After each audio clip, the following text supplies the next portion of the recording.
2020 ఫిబ్రవరి 29 నుంచే టీటీడీలో కల్తీ నెయ్యి బాగోతం మొదలైంది అన్నారు టీటీడీ బోర్డు సభ్యుడు జగంపేట ఎమ్మెల్యే జ్యోతుల నెహ్రూ.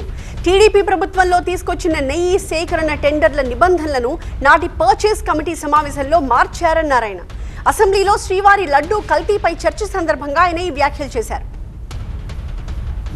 నాటి పర్చేస్ కమిటీలో భూమన కరుణాకర్ రెడ్డి, చెవిరెడ్డి భాస్కర్ రెడ్డి ఇద్దరు ప్రత్యేక ఆహ్వానితులుగా వెళ్లారని, ఆ ఇద్దరి ఒత్తిడితోనే నెయ్యి సేకరణ టెండర్ల నిబంధనలను మార్చారని జ్యోతుల నెహ్రూ అన్నారు. గత ప్రభుత్వ తీర్మానాల్ని మార్చేసి నెయ్యి కల్తీకి పాల్పడ్డారని, నెయ్యి కల్తీలో నిజమైన బాధ్యుల్ని శిక్షించాలని డిమాండ్ చేశారు జ్యోతుల నెహ్రూ. నెయ్యి కల్తీ కాదా, ఇక్కడ జరిగింది ఏంటంటే ఒక పదార్థాన్ని సృష్టించి దాన్ని రకరకాల వీటిలతో తీసుకొచ్చి నెయ్యిగా మనకు చూపెట్టి వాళ్ళ లడ్డూలు తయారు చేసి మనకి అందించినటువంటి పరిస్థితి అధ్యక్ష. అసలు నెయ్యే లేదు, అసలు పాలు లేదు, పాలు లేదు, నెయ్యి లేదు. ఫిబ్రవరి 29, 2020లో ప్రారంభమైంది అధ్యక్ష. ఇది ఈ కల్తీ భోగోతం గత తెలుగుదేశం ప్రభుత్వంలో ఆనాడు పాలక మండలి పెట్టినటువంటి నియమ నిబంధనలన్నింటినీ కూడా తుంగలో తొక్కి ఆ రోజు పర్చేస్ కమిటీ ద్వారా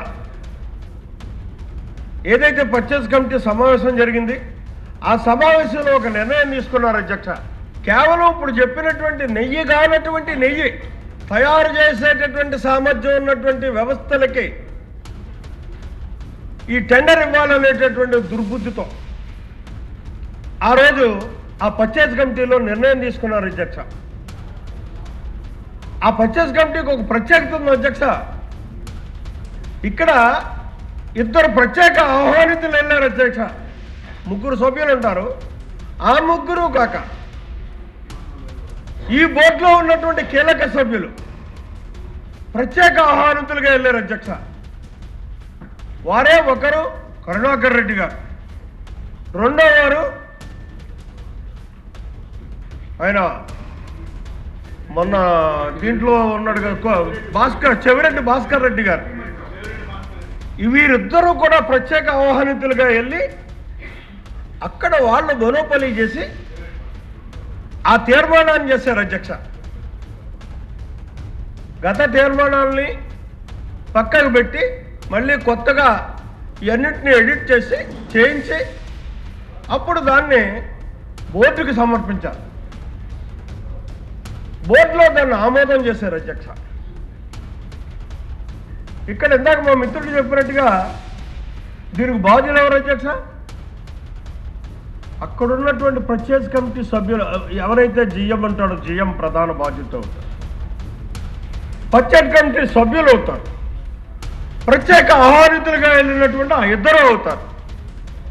తదుపరి బోర్డుకు వచ్చిన తర్వాత బోర్డులో దీన్ని కులంకుశంగా చర్చించి తీసుకుంటున్న నిర్ణయానికి చైర్మన్, అక్కడ ఉన్నటువంటి బోర్డు సభ్యులు, ఎక్స్ ఆఫీసో సభ్యులు కూడా అవుతారు అధ్యక్ష. ఎవరైతే నిజమైనటువంటి బాధ్యులు ఉన్నారో వాళ్ళందరినీ కూడా ఇందులో మనం శిక్షించాల్సినటువంటి అవసరం ఉంది. బాధ్యులుగా ఇక్కడ చూపెట్టాల్సినటువంటి అవసరం ఉంది. ఇక్కడ సుబ్బారెడ్డి గారు చెప్పగానే చెప్పాడు, పాపం తప్పులు జరిగాయని చెప్పేసాడు.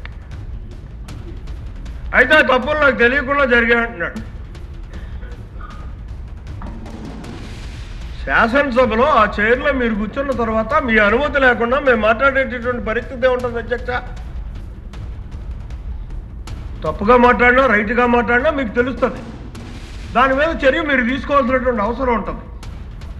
అదే పరిస్థితి అక్కడ చైర్మన్గా సుబ్బారెడ్డి గారు ఉన్నప్పుడు కానీ, కరుణాకర్ రెడ్డి గారు ఉన్నప్పుడు కానీ జరిగినటువంటి ఈ తతంగానికి అంతటికీ కూడా పూర్తి బాధ్యత వాళ్ళిద్దరూ వహించాల్సినటువంటి అవసరం ఉంటుంది అన్నది నా భావన.